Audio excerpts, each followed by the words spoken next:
22 जनवरी को पूरा देश यह विजय उत्सव मनाने वाला है। अंतर्राष्ट्रीय हिंदू परिषद और राष्ट्रीय बजरंग दल भी ये 450 वर्षों से ज्यादा समय का संघर्ष रहा, इसलिए 450 से ज्यादा जिलों में 1 लाख से ज्यादा गांवों में और 8 करोड़ हिंदुओं ने ₹1.25 दिया था। इसलिए हम भी 8 करोड़ से ज्यादा दीप प्रज्वलित करके भव्य राम मंदिर का विजय उत्सव मनाने वाले हैं।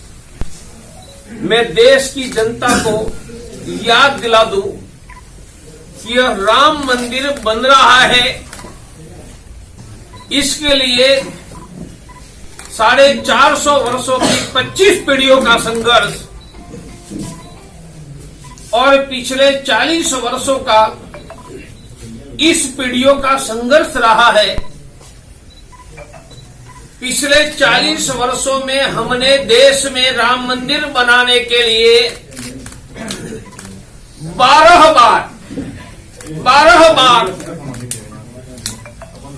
देश के लाखों लोगों में करोड़ों लोगों तक जनजागरण का काम किया है। 12 बार एक जन जागरण, करोड़ों लोगों के घर में जाना, लाखों ग्रुप मीटिंग लेना, हजारों जनसभा रैलियां करना। ये 12 जन जागरण के कार्यक्रम कौन थे? उनमें से 4 बे कोई बोले नहीं के पीछे, ये 4 कार सेवा थी। 1989, 90, 92, 2018 और कार सेवा के पहले भी देश में व्यापक लाखों गांवों तक जन जागरण होता था। दूसरे कार्यक्रम में हमने ताला खोलो अभियान के लिए देशव्यापी जन जागरण 86 में किया था। 86 में ही देश के हरेक जिले में राम जानकी रथ यात्रा निकालकर 5 लाख गांवों में जाकर जन जागरण किया था। 89 में भारत के 5 लाख गांवों में शिला पूजन करके करोड़ों लोगों से शिला पूजन करके अयोध्या शिला मंगवाई थी। और यही 89 में हमने जो राम मंदिर का मॉडल बनाया था, मॉडल का चित्र लेकर ₹1.25 की कूपन बनाकर 8 करोड़ हिंदू के घरों में जाकर 8 करोड़ हिंदुओं के घरों में जाकर ₹100 मांगा था। यही 89 में कार सेवा का ऐलान हुआ था और 92 की कार सेवा के बाद हमने राम पादुका यात्रा लाखों गांवों तक, बाद में राम ज्योति यात्रा लाखों गांवों तक, बाद में राम नाम जप करोड़ों लोगों के द्वारा, बाद में हनुमत शक्ति जागरण हनुमान चालीसा करोड़ों लोगों के द्वारा। यह 40 वर्ष और 12 देशव्यापी करोड़ों लोगों तक पहुंचने के अभियान के कारण जो प्रचंड जन जागरण हुआ, वह जागरण ने अयोध्या की धरती पर बाबर के ढांचे का नामो निशान मिटाकर यह भव्य मंदिर बना दिया। मैं एक बात और कहूंगा, यह मंदिर में जो पत्थर लगे हैं, कोई पत्थर का मंदिर 2, 5, 7 साल में नहीं होता है। 10-20 साल तक पत्थर घड़ने का काम किया जाता है। आज जो मंदिर बने हैं उसमें पत्थर लगे हैं। यह पत्थर घड़ने का काम 32 वर्ष तक चला है। 90 से 22 तक, 1990 से 2022 तक। और यह पत्थर की 2 मुख्य कार्यशाला कभी 6 भी थी। एक अयोध्या में, एक राजस्थान के उदयपुर के नजदीक पिंडवाड़ा में। और यह पत्थर के पैसे 1989 में 8 करोड़ हिंदुओं ने ₹1.25 दिया था। उनसे ये पत्थर हमने खरीदे थे। हम मानी राम जन्मभूमि न्यास जिनके महंत अवैधनाथ जी, रामचंद्र परमहंस, शंकराचार्य जी, जगत गुरु रामानंदाचार्य जी, अशोक जी, सिंगल, विष्णुरी दालमिया जी और मैं, हम ट्रस्टी थे। इसलिए मैं हिंदुस्तान को कहूंगा कि भारत के इतिहास में करोड़ों लोगों को जगाने का, लाखों गांवों तक एक बार नहीं 12 बार जन जागरण किया है।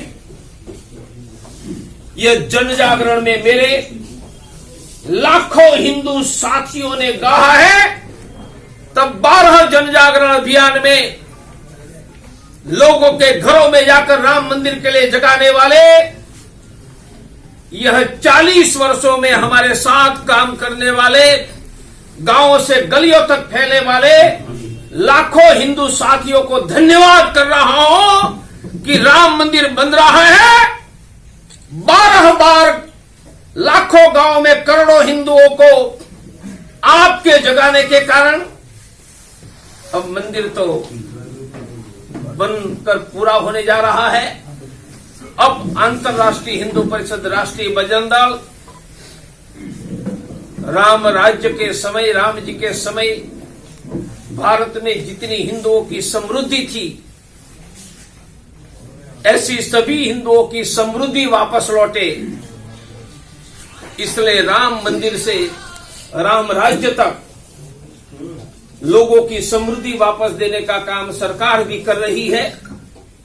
मेरा विश्वास है मोदी जी, अमित भाई, योगी जी यह काम आगे बढ़ाएंगे और समाज के नाते अंतर्राष्ट्रीय हिंदू परिषद, राष्ट्रीय बजरंग दल भी राम मंदिर से राम राज्य तक ले जाने के काम में लाखों गांवों का वह जागरण जारी रहेगा जो पिछले 40 वर्षों में हमने किया था। मैं देश के पत्रकारों को भी धन्यवाद दे रहा हूं कि राम मंदिर आंदोलन उठाने में जैसे 12 बार लाखों गांवों में जनजागरण का योगदान है, ऐसे देश के पत्रकार और विशेष करके उत्तर प्रदेश के पत्रकारों का योगदान है। इसलिए राम मंदिर बनाने के लिए मैं उत्तर प्रदेश और देश के पत्रकारों को भी धन्यवाद कर रहा हूं। आप सबको धन्यवाद पूछ सकते हैं।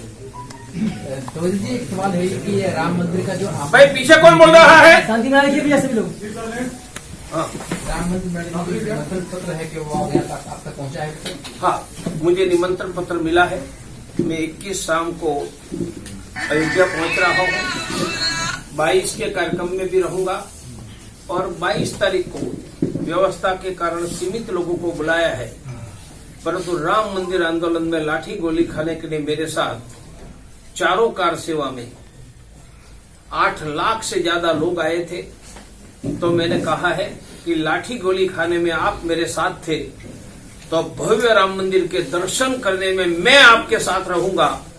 इसलिए 24 जनवरी जो ऐसे राम भक्त कार सेवक अयोध्या आएंगे, मैं राम मंदिर के दरवाजे के बाहर खड़ा रहकर तिलक करके उनको धन्यवाद करके भव्य राम मंदिर के दर्शन करवाऊंगा। राम मंदिर को लेकर के जिस तरीके से निमंत्रण पत्र कई राजनीतिक दलों को भेजा गया, पर उन्होंने ये कहते हुए अस्वीकार कर दिया कि ये आरएसएस और बीजेपी का एक चुनावी एजेंडा है। इसको किस तरीके से देख रहा है? मैं कहूंगा कि किसी भी दल में है, राम सबके हैं और दल तो आजादी के बाद बने। 550 450 वर्षों का संघर्ष तो वही पुरखों ने किया था जिनके वंशज आज कोई कांग्रेस में होगा, कोई सपा बसपा बीजेपी में होगा।